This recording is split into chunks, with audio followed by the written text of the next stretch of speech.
I forgot to say the most important thing during the interview. Wealth means freedom. That's what really matters.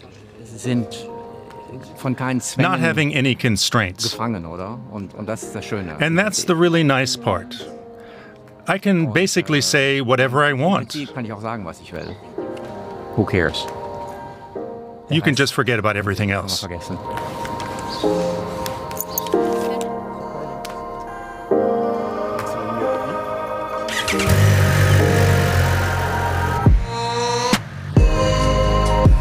What responsibilities do people have to society when they have much more than others?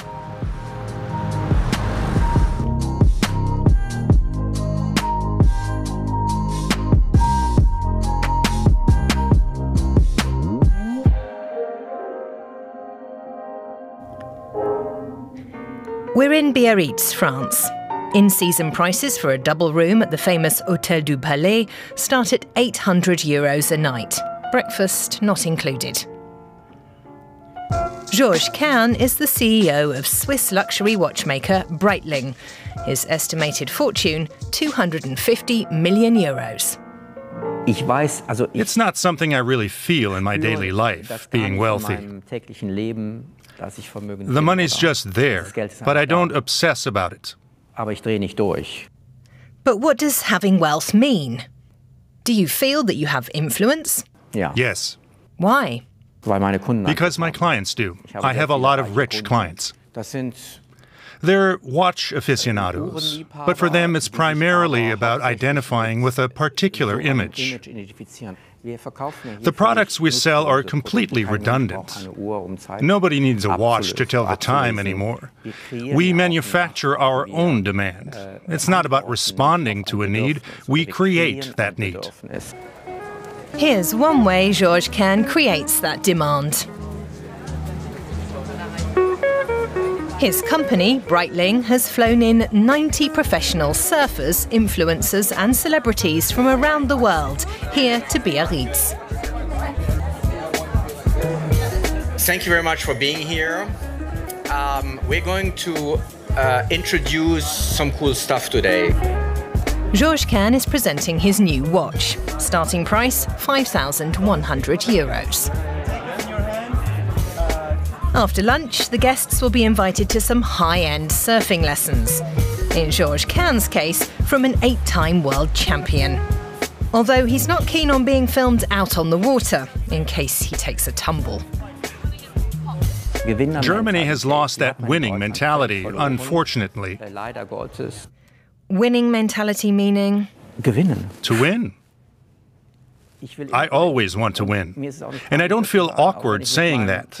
Even when I was playing ping pong with my 5-year-old son, I showed no mercy. So that he'd learn how to lose too. Because losing makes you want to win. Because who wants to be a loser? So how do we go about finding the right images for a film about the societal responsibility of Germany's rich? How about a trip to the archives? It starts like this. Being rich means champagne, caviar, luxury sports cars, private jets, pristine beaches, and nice teeth. But joking aside, the media have always provided a cliched portrayal of the wealthy. The story of the gulf between the rich and poor is as old as money itself. But who is rich in today's Germany? And how much does the average German actually own? Markus Grabke is a wealth researcher. Starting with the lower 50%, with the least wealth. Their assets tend to be things tied to basic consumption, a bank account, or maybe a car. Between 50 up to the top 10%, you see this. Some homeowners, maybe they also have private insurances, perhaps savings bonds. And then with the top 10%, the most important component of their wealth are their business assets.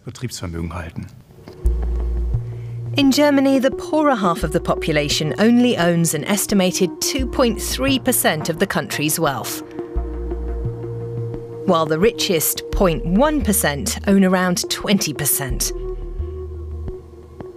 US-based lecturer Katharina Pistor has done extensive research on those who profit the most. For the rich, wealth of course means freedom, and I think they should bear greater responsibility because of that wealth and the capacity they have to help others.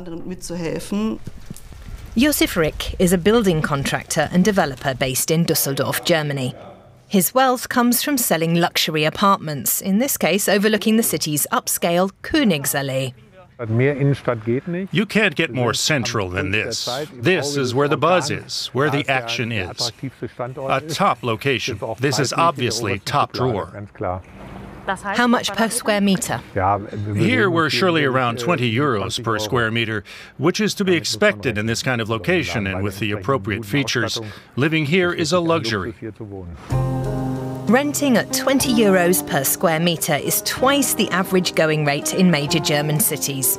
Josef Rick's business assets are his properties, and his business, building, modernising and selling real estate, has already earned him a fortune of between 40 and 100 million euros. Back in his villa, he lets us take a look at his tax records from when he was a management consultant in the pre-Euro era. It states here in this document that his income was almost 1 million Deutschmarks, now €500,000. Income tax, 0, thanks to a number of loopholes favouring the already privileged. I had a phase back then where I had good tax advisors helping me to optimize my accounting wherever it was possible. That was the objective, and it worked. And not just for that year. Back then, wealthy people were able to bring their tax liability down to 0 if they wanted to. And I largely still manage to do that today. It's not difficult. But that doesn't mean he finds such tax breaks fair. Most of the super wealthy in Germany aren't mega achievers. They've inherited their wealth. They haven't worked for it. Their money works for them. So it's wrong to think of them as titans of industry. That sentiment applies to people who work hard and with dedication. And those who do just that are being heavily taxed in our country, which is just nonsense. We don't have a meritocracy. We have a society where those that work hard are taxed, and those who do little go practically tax-free. It's a theater of the absurd.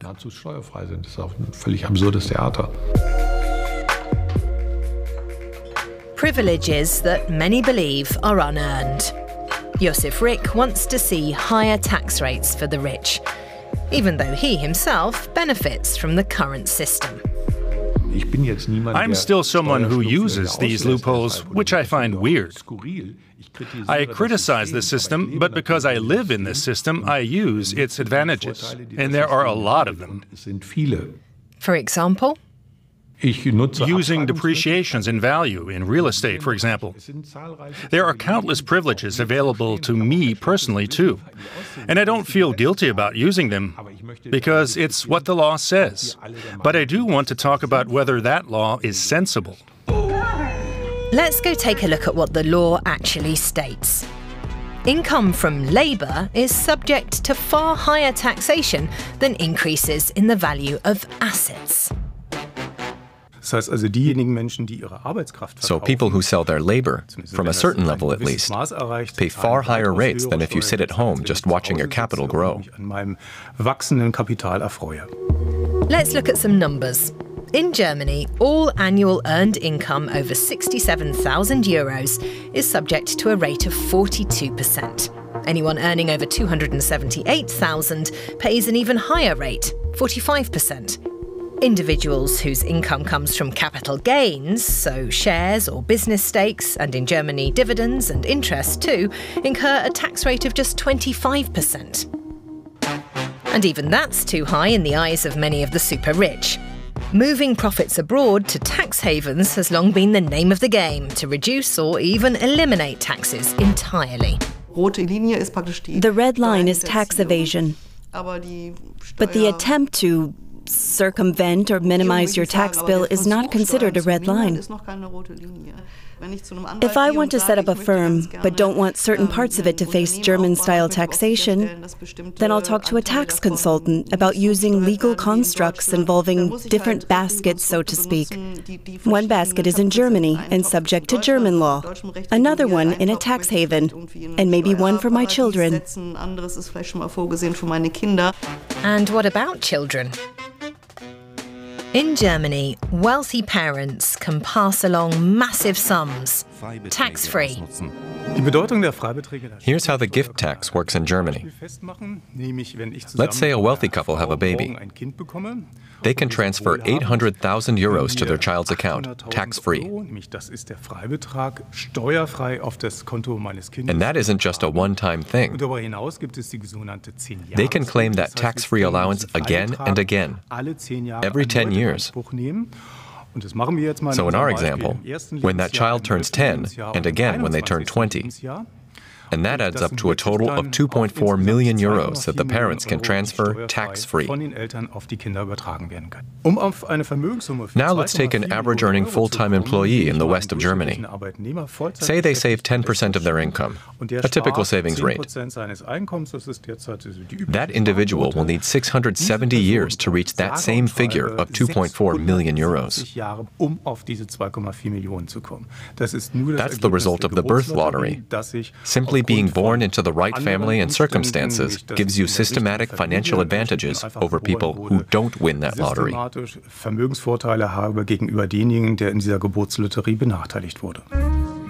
To find out more about those who are born into the right families, we went to Lake Constance on the southern border of Germany, and to a place where privilege and inequality are visible at a very early stage in life, in education.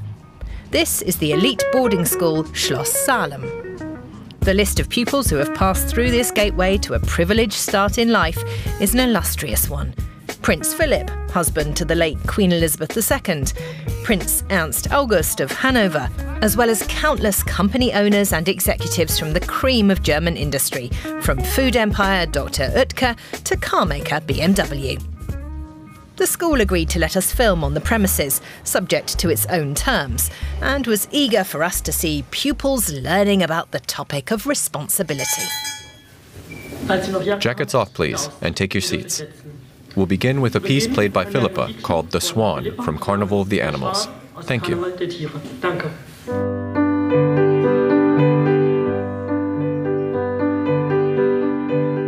While Germany's state schools suffer from an education crisis due to chronic underfunding, here money is not an issue thanks to the high tuition fees.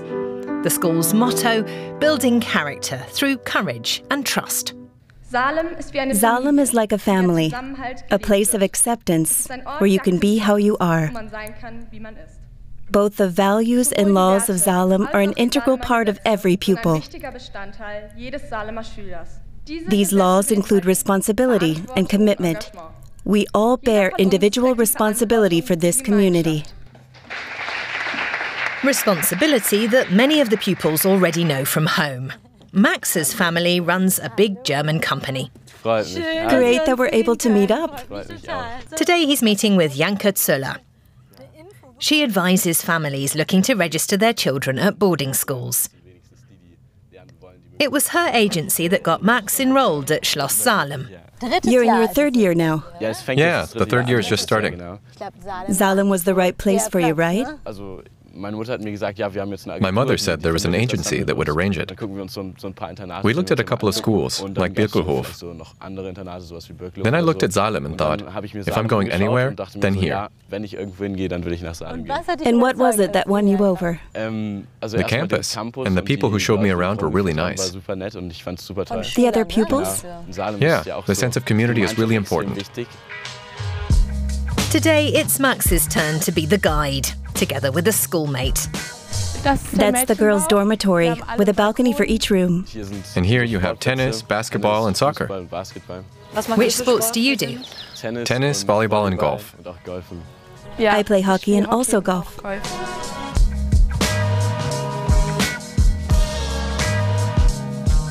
That's the science building where we have All of the natural sciences. Probably my favorite building. We have our own lab too. There was one at my old school, but this one is far more modern and better equipped. It is pretty exceptional compared to regular schools, wouldn't you say? I would say that it is a kind of privilege to attend Salem. And I'm hugely grateful for the opportunity to be here and to be able to further my personal and academic education. It's kind of a shame that this kind of education, plus all the activities, isn't available to everyone in Germany, and that it's only reserved to a privileged group of people. Max's father runs a well-known German business with a workforce of several hundred people. That's all we're allowed to say. What we can't see on our little tour are the networks that develop here. If I need to do an internship, I might know someone whose uncle works at that company. So that's definitely a privilege. Having access to this network with the opportunities that come with it will definitely make things easier. Privileges that extend beyond the school's walls. Inside them, the 600 students benefit from small classes and individual tutoring, from 5th grade to their final year before university. 1 in 5 pupils have a scholarship, but most pay fees of around €4,000 per month. A first aid course at the school's own harbour on Lake Constance. There are also student committees, where they again learn about taking responsibility. Germany has several 100,000 family-run businesses. And Max is among the future heirs who could imagine one day assuming a senior management position.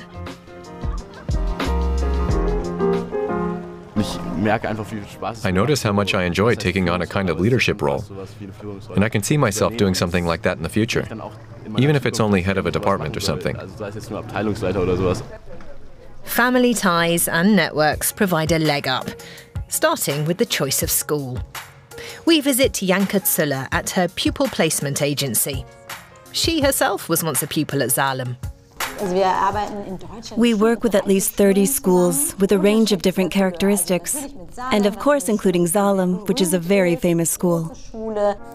Parents who can spare the €50,000 in annual fees are among Germany's very top earners and are keen to give their children a privileged start for their future. A significant number of boarding school pupils will later join the family business. The boarding schools that we sell to people are a very niche and exclusive product. And basically, it's like with any luxury good, in that they're only affordable to a very small group of people. It's not fair, of course. I'd like to see a lot more children having access to this kind of schooling. But the society we live in isn't fair. For me, if I had that money, then before buying a car or an expensive vacation or holiday home, I'd always say, if there's one thing worth investing in, it's my child's education. And just how niche is this product? 1 year's schooling at Salem costs an average of just under €51,000. The average wage of a full-time employee in Germany is just under $54,000, before taxes. 8.7 million children currently attend state schools in Germany. The number of pupils studying at boarding and other elite schools with fees of €40,000 and up is 3,100. We met someone who attended Salem without having drawn a winning ticket in the birth lottery. First time them a call me a bastard, them all a tell me fi get proper haircut. A song written by musician Patrice Bart Williams during his school days at Salem. Did he feel he was part of the elite? Bildungselite weiß ich nicht. Educational elite is maybe a bit over the top, because it's not about achievement really. It's more about, can I afford that? And do I want it? And of course, it's about who can recommend you. It's basically a company of great tradition, with a lot of children from aristocratic backgrounds and big industrial families. So yes, the elite. It does have some highly gifted people, and some who they want to lend a hand to. The Cologne-born musician, who prefers to be known by his artist name, simply Patrice, was admitted to Salem on a scholarship. I'm from a completely different background. I was into skating and spent a lot of time outside. I didn't have the sheltered upbringing that a lot of the others had. We were really different in terms of life experience. Patrice says he was seen as a difficult student, but nonetheless, the school gave him plenty of encouragement and support. Without that school, I probably wouldn't have had the opportunity to start playing the guitar. They provided students the opportunity to develop their talents. They make sure nobody gets left behind. They take care to ensure that everyone's on board. And how would Patrice have fared without that opportunity? At a state school with big classes and without 24-hour support and supervision, suffering from underfunding.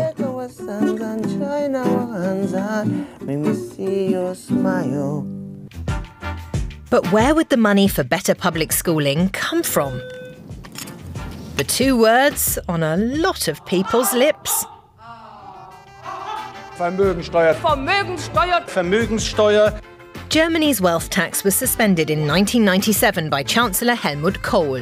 Vieles ist gut gelungen, aber nicht alles. It's anyone's guess exactly how much Germans own since that move, because nobody's been counting that closely. But estimates suggest that the suspension of the tax has cost the state around 380 billion euros in lost revenues. That's money that's desperately needed elsewhere, which is why Josef Rick is in favour of a wealth tax. We have huge problem areas that lack public funding, everywhere from crumbling schools to rundown local authority buildings, the police and fire departments. It doesn't matter where you look, the hospitals too. There's a tangible lack of funding everywhere, while we choose not to collect these taxes that we could really use. It's scandalous. So we should eliminate these privileges of the super-rich. It wouldn't do any harm. It would mean people giving a little more who can, in any case, do that. I'd go even further and say you could generate some pride from making that contribution to the community. But making that change is the responsibility of the government. Period. Would it actually be that easy? Higher taxes and special levies on wealth and inherited assets? Königsallee is Düsseldorf's high-class shopping boulevard, where fabulous wealth is literally on display in every window. Among the jewellers selling their wares here back in the day was a certain René Kern. Ja, Herr Kern, was sagen Sie? Steht's mir? Mein bestes Stück, das ich habe, ist mein teuerstes, natürlich auch. He was the father of Georges Kern, now head of luxury watchmaker Breitling. When not jet-setting around the world, he's here in the firm's Zurich offices. Does he feel any responsibility?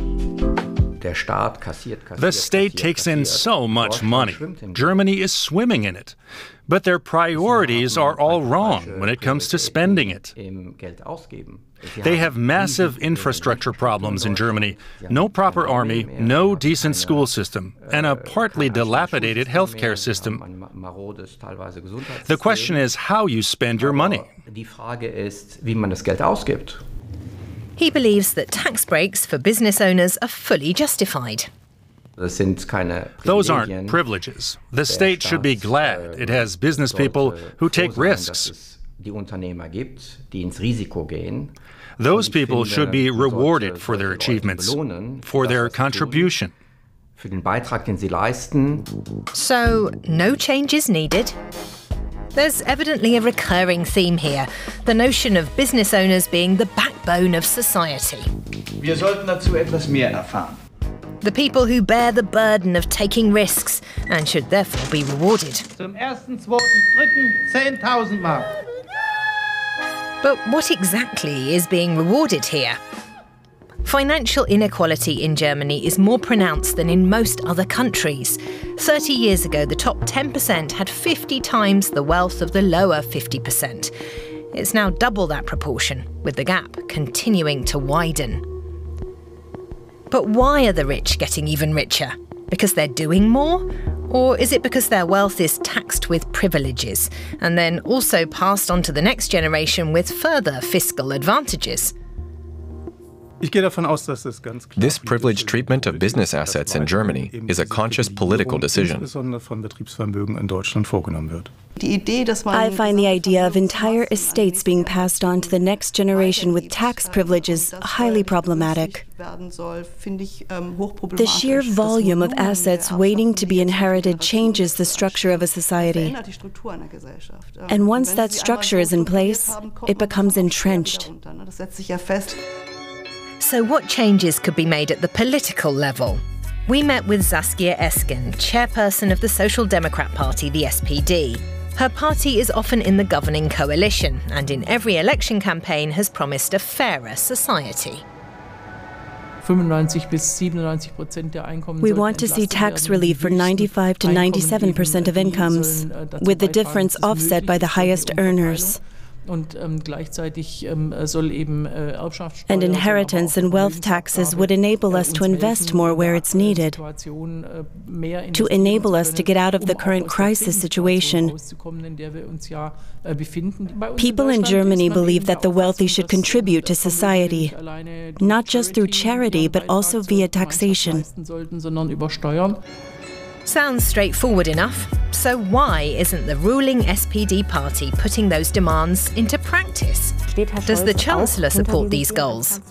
Of course, Olaf Scholz supports our party's resolutions, but the wealthy have a very strong lobby behind them. The politicians can't or won't change the status quo because of lobby groups. How trustworthy is the political system, really? We accompanied musician Patrice as he was preparing for a concert in Hamburg. From modest beginnings to the elite Salem boarding school and later to German stardom, he's now much like his school peers who don't have any financial worries. My motivation was different, as was my purpose in life. It was never about making money and showing it off. I wanted to save the world. I said, I have to do something and do my part. That was my story. The privilege of the rich. Will this remain an issue that politicians only highlight while on the campaign trail? Does German society want to see an honest debate on the topic at a time when the country is drifting further and further apart? A redistribution of wealth and perhaps of responsibility for the financially privileged. So